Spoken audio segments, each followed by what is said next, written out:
आज हम बात करेंगे एक ऐसे शेयर के बारे में जिसने अपने शेयर होल्डर्स को एक महीने के अंदर 65% के रिटर्न दिया, जबकि सेंसेक्स ने 8% के और जो BSE 500 है उसने 10% के रिटर्न दिए हैं।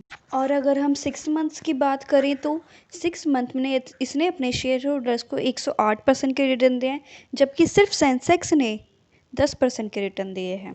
और बात करें तो 1 साल के रिटर्न के बारे में, तो 1 साल में सेंसेक्स ने 12% के रिटर्न दिए और वोकार्ड ने कितने दिए 99.53% के रिटर्न दिए। नमस्कार दोस्तों, मैं तरुणा गुप्ता आपके अपने यूट्यूब चैनल में आपका स्वागत करती हूँ। आज इस वीडियो में हम जानेंगे क्या रीज़न है वोकार्ड के शेयर के इतना ज़्यादा बढ़ने की, वोकार्ड कंपनी करती क्या है और वोकार्ड कंपनी के फाइनेंशियल एनालाइज क्या हैं और शेयर में आगे ग्रोथ है या जितनी ग्रोथ होनी थी हो गई है अब तक। वोकार्ड क्या है? वोकार्ड एक फार्मास्यूटिकल और बायोटेक्नोलॉजिकल कंपनी है जिसका हेडक्वार्टर कहाँ पर है? मुंबई में। और उसके मैन्युफैक्चरिंग प्लांट कहाँ कहाँ पे? इंडिया में भी है, यूके में भी है, फ्रांस में, यूएस में। उसका मेन रेवेन्यू आता है मोर देन हाफ, जितना भी रेवेन्यू का है उसका हाफ से भी ज़्यादा वो कहाँ से आता है? यूरोप से आता है। और ये इसके प्रोडक्ट्स क्या हैं जो ये मैन्युफैक्चरिंग करती है? वैक्सीन मैन्युफैक्चरिंग करती है, ये न्यूट्रिशन जो प्रोडक्ट्स होते हैं वो मैन्युफैक्चर करती है, बायो फार्मास्यूटिकल जो प्रोडक्ट्स होते हैं वो मैन्युफैक्चरिंग करती है ये कंपनी। वोकार्ड जो कंपनी है इनकॉर्पोरेट को कब हुई थी? 1999 में। मतलब बहुत साल हो गए हैं, अभी कोई नई कंपनी नहीं है जो कि ये बनी है। और ये mid cap company, market cap है वो है 5388 करोड़ का। और इसका सेल्स रेवेन्यू कहाँ कहाँ से कितना आता है? तो इंडिया से जो इसका सेल्स रेवेन्यू आता है वो 27% है, और जो यूएस से आता है 22% है, और जो यूरोप से आता है 35% है, और जो रो से आता है वो है 16%। और जो इसका मेन जो रेवेन्यू है इंटरनेशनल बिजनेस से ये आता है मोर देन 73%। अब बात करते हैं कंपनी के हम फाइनेंशियल रिजल्ट्स के बारे में। जो इसका क्वार्टरली रिजल्ट आया था सितंबर 2020 में, वो उसमें जो हमारा सेल्स थी वो थी 714 करोड़ की। और जो इससे पहले जो लास्ट ईयर थी सितंबर क्वार्टर में, तो वो थी 682 CR की। ठीक है, मतलब हमारी सेल्स भी में भी ग्रोथ आई है। और जो ऑपरेशन प्रॉफिट था पहले कितना था? 12 करोड़ का, अब कितना आया है? 16 करोड़ का। मतलब हमारा जो ऑपरेशन प्रॉफिट है वो भी इंक्रीज़ हुआ है। और जो हमारा नेट प्रॉफिट था वो कितना आया है इस बार आया 3 करोड़ का। और इससे पहले कितना आया था? इससे पहले हमारा था नेट लॉस था कितने था? 82 CR का। मतलब इस बार हमारा प्रॉफिट आया लास्ट की क्वार्टर के मुकाबले, एक अच्छी बात है। अब हम बात करते हैं इसके एनुअल रिजल्ट्स की। जो आया था, जो हमारा मार्च 2019 है उससे जो सेल आई है मार्च 2020 में वो कम हो गई है। ठीक है, लेकिन जो हमारा पहले था ऑपरेशन लॉस मार्च 2019 में, इस बार क्या है? ऑपरेशन प्रॉफिट आया है मार्च 2020 में। मतलब हमारे क्वार्टरली जो एनुअल क्वार्टरली रिजल्ट तो अच्छे हुए हैं, और हमारे एनुअली रिजल्ट भी अच्छे हुए हैं। और जो नेट प्रॉफिट है लास्ट कितना था? लास्ट था एनुअल जो लॉस था लास्ट ईयर में वो था 195 करोड़ का, और इस बार कितना है?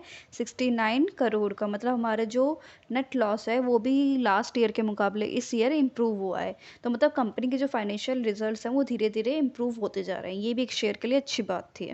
कंपनीज़ में क्या क्या एडवांटेजेस है? कंपनी की एडवांटेज सबसे पहली ये है, सबसे अच्छी बात जो है कि कंपनी का जो डेप्ट है वो धीरे धीरे रिड्यूस हो रहा है। और डिसएडवांटेजेस क्या है? कंपनी का जो लोन है वो बहुत ज़्यादा है।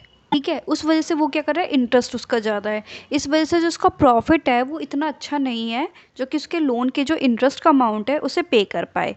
सेकंड क्या है कि उसकी जो ग्रोथ है लास्ट ईयर में जो प्रॉफिट में आई है लास्ट 5 ईयर की, वो नेगेटिव में है। क्योंकि पहले तो उसकी मैं दिखा रही थी आपको क्वार्टरली रिजल्ट जितने भी आ रहे थे सबके सब नेगेटिव में आ रहे थे। इस ईयर से ही इसको प्रॉफिट होना स्टार्ट हुआ धीरे धीरे का। ठीक है, और जो कंपनी का रिटर्न ऑन इक्विटी है, मतलब जो शेयर होल्डर को रिटर्न मिलता है वो भी नेगेटिव में है लास्ट 6 ईयर का।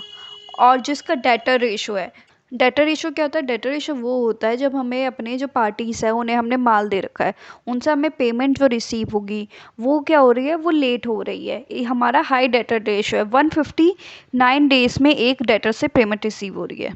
इसका मतलब ये हुआ 159 डेज का। और इसमें जो ये प्रमोटर है उस प्रमोटर ने में अपना जो होल्डिंग है वो प्लेज कर रखी है। ये सबसे बड़ा नेगेटिव पॉइंट है। प्रमोटर की कितनी होल्डिंग है? 72%। ठीक है, उसमें से प्रमोटर ने अपनी होल्डिंग का 22% प्रमोटर ने क्या कर प्लेज कर रखा है, और पूरी पूरी टोटल जितने भी शेयर होल्डर्स हैं, मतलब 100% है, उसमें से कितने का प्लेज कर रखा है, 16% जो शेयर्स है वो प्लेज्ड है। तो हम देखते हैं इसके शेयर ने कितनी ग्रोथ करी। जैसे आप देख सकते हैं इसमें 10 नवंबर को था शेयर 287 का, और आज कितना हो गया, 8 दिसंबर को ये शेयर हो गया 486 का, मतलब अराउंड 69% का रिटर्न दे दिया 10 नवंबर से अब तक। अब ऐसा क्या हो गया इस कंपनी में, जो शेयर का जो लोअर सर्किट था 52 लो था, वो था 287 का, और जो अब जो हाई बन रहा है 52 हाई, वो 486 का बन रहा है। ऐसा क्या हो गया जो कि इतने से दिन में, मतलब अराउंड 1 मंथ ही हुआ है, ठीक है, 1 मंथ भी कंप्लीट नहीं हुआ, 2 डेज कम हुआ है, ठीक है, 1 मंथ से भी कम में कि इतना ज़्यादा रिटर्न दे दिया। वोकार्ड की क्या हुई है, वोकार्ड की एक ना पार्टनरशिप हुई है यूके गवर्नमेंट से। यूके गवर्नमेंट से क्या पार्टनरशिप है, यूके गवर्नमेंट से वोकार्ड की पार्टनरशिप है। जितनी भी कोविड की वैक्सीन है, जैसे आपको मैंने बताया था वोकार्ड का काम है वैक्सीन प्रोडक्शन का, तो जितनी भी यूके में कोविड-19 से रिलेटेड वैक्सीन है, वो वोकार्ड क्या करेगा, वो मैन्युफैक्चरिंग करेगा।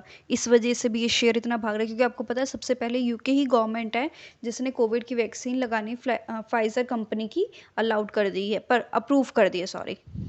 और जो वोकार्ड के चेयरमैन है, उनका एक बयान आया है जिसमें उन्होंने कहा है कि वो इंडिया में सिर्फ मैन्युफैक्चरिंग का काम नहीं करना चाहते हैं वैक्सीन की, बट डिस्ट्रीब्यूशन का काम भी करना चाहते हैं। अगर अगर बाई चांस कंपनी को ये मिल जाता है कि वो मैन्युफैक्चरिंग करे या डिस्ट्रीब्यूशन करे, तो ये शेयर आप सोच सकते हैं कितना ज़्यादा भाग सकता है। तो इस वीडियो में हमने जाना वोकार्ड कंपनी के बारे में, इसके क्वार्टरली और एनुअल रिजल्ट्स के बारे में, और कंपनी का शेयर इतना ज़्यादा रॉकेट क्यों बना हुआ है। अब ये आपका डिसीज़न है, आपको इसे बाय करना है, सेल करना है या होल्ड करना है। ये एक एजुकेशन वीडियो पर्पस से वीडियो थी, इसलिए मैं आपको ये राय नहीं दे सकती कि आप इसे सेल करें, बाय करें या होल्ड करें। अगर आपको मेरी वीडियो अच्छी लगी हो तो मेरी वीडियो को लाइक करें, और कोई क्वेरी हो तो मेरी वीडियो पे कमेंट करें, और मेरे चैनल को सब्सक्राइब करें, ताकि मैं आगे भी आपको ऐसे इंफॉर्मेटिव वीडियो और इन्फॉर्मेशन प्रोवाइड कर सकूं। Thank you.